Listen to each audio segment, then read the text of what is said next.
Erőmérő sorozatunk következő autója, ez az Audi A8 W12 FSI 6.3-as motorral. Egy egyedi autóról van szó, nagyon kevés példányszámban gyártották, és egy már nagyon rövid ideig. Teljesen alumínium karosszériás, 4 kerékhajtású, és a korában megtalálható minden extrával jól felszerelt. Óriási ez a motor, óriási ez az autó. Nagyon érdekes, hogy akkoriban mit akart a német autópályákra adni az Audi.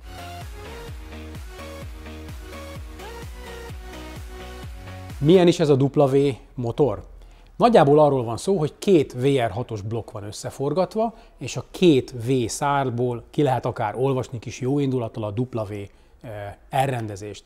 Az előnye az, hogy rendkívül rövid hosszirányban ez a motor, hiszen lényegében egy sorban már 4 henger található meg, és mindössze ekkora hosszú ez a motorblokk. A túlnyúlás többsége is elől a különböző hűtőkből adódnak, de maga a motorblokk egy rendkívül kompakt, rendkívül rövid szerkezet. Minden előnyével, és persze némi hátrányával is, ami elsősorban talán a hűtési nehézség, de egy szívómotornál talán még ez sem egy nagy probléma.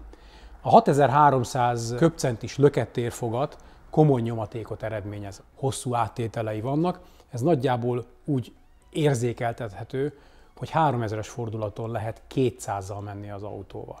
Ez egy nagyon kényelmes, nagyon jó fogyasztást adó munkapont, és természetesen a zajszint is nagyon jó lesz.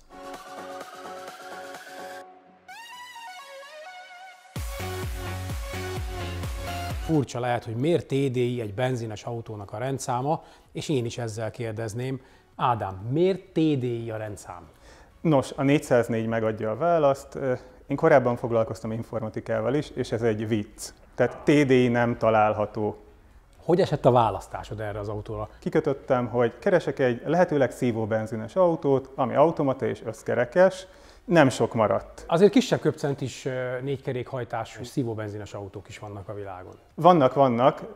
Összkerékkel nagyon kevés. Hozzá kell tenni, hogy a német autópályán én is szoktam használni. Gyakrabban járok én is Kölnbe, Bonnba.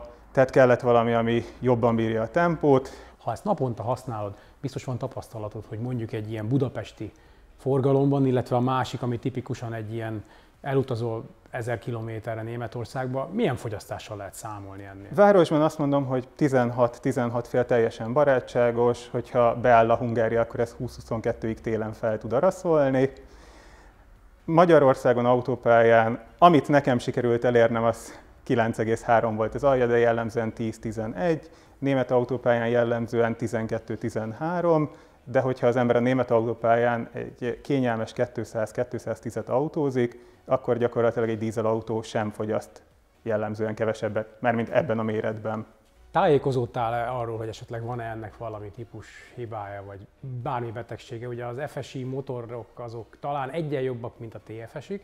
Szívó motor, tehát valóban a lehető, talán legegyszerűbb, nem túl komplex megoldás. Van-e valami gond, ami előjöhet? Termosztát. Ez valamiért, én arra tudok tippelni, hogy konstrukciós hiba miatt, azt mondom, hogy elég gyakran. A gyakran azt jelenti, hogy 5-6 évente cserélni kell, per tönkre megy. Jársz vele akkor nagy sebességgel is, mit érzel a teljesítményből? Ha jól emlékszem, 240 000 kilométer fölött jársz. Igen, 242 000 van az autóban. Szerintem nyilvánvalóan az 500 lóerőt nem hozza, mert ezt egyszer újkorában valahol tudhatta, de mégiscsak majd 4 millió kilométeres szívómotor, és némi kokszra azért számítok. Én egy 465 lóerőnek már örülnék. 465. Én egy kicsit optimistább vagyok, én inkább a 480-at tippelném meg. Elsősorban azért, mert azért ez a kilométer egyáltalán nem sok, és a 6.3-ból ahhoz a fordulatszámhoz ez a teljesítmény is eléggé szolid, tehát nincs túlhajtva. Nézzük meg, mit mutat a pad.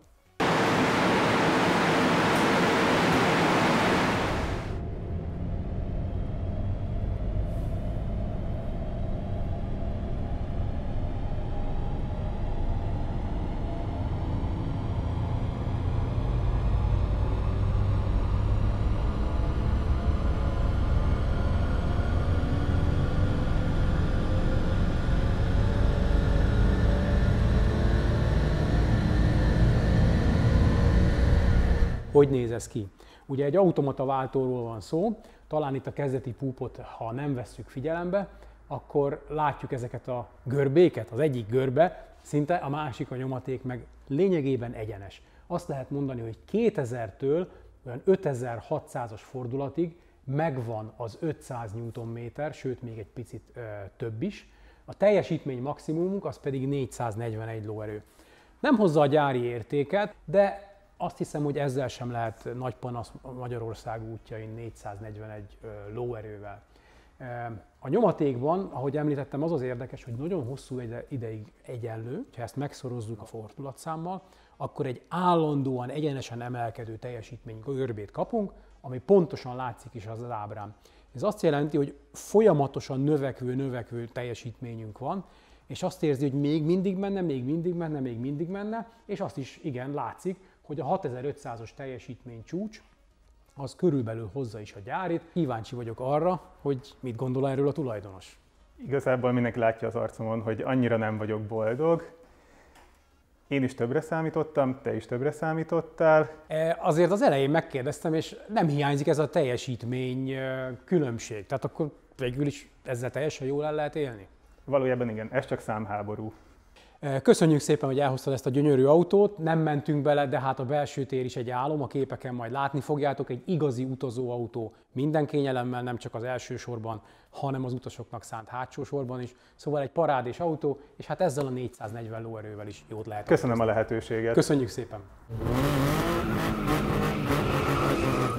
Totalcar erőmérő sorozatunk következő autója ez a Lada lesz, 2107, 1005-ös, de már ez inkább egy 1006-os, ami egy kicsit át van alakítva versenyzésre. Ha érdekel, hogy ez az autó mit tud a mérőpadon, akkor iratkozzatok fel a Totalcar YouTube csatornájára. És ha van ötletetek, hogy milyen autót néznétek szívesen, akkor a kommentmezőben itt alul írjátok be nyugodtan.